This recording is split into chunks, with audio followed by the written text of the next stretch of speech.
امهات مصر الجميله لما تاخد ابنها الصغنطوط تشتري له حاجه حلوه. يلا يا مالح انجز، يلا شوف هتاخد ابن البقاله. خلص يلا وخد اللي انت عايزه.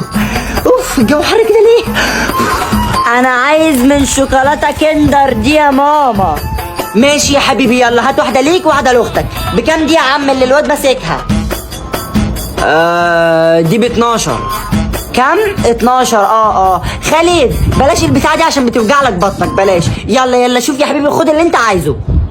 يا ماما بس دي عمري ما جربتها، عرفت ازاي انها بتوجع لي بطني؟ ايه ده بتبص لي كده ليه؟ خلاص طب هاخد ده اهو، ده حلو.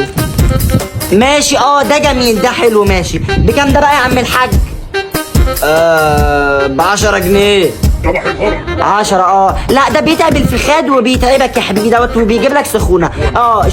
شوف حاجه تاني بقى، يلا خد اللي انت عايزه، اي حاجه انت عايزها. اوف بقى.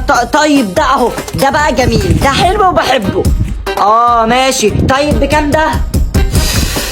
ده ب15. ايه ده؟ يا ابني الحاجات دي بتتعبك يا ابني وبتجيب لك مغص وتلبك وانت عندك يلا يا بابا شوف حاجه تاني، يلا خد اللي انت عايزه. اوف ايه ده بقى؟ طب ده اهو خلاص شيبسي ب2 جنيه. اهو ده اللي انا عايز اسمعه بوداني بقى، مش الحاجات اللي بيقولها دي. يلا ده بقى هات منه 2 انت واختك وخد اللي انت عايزه.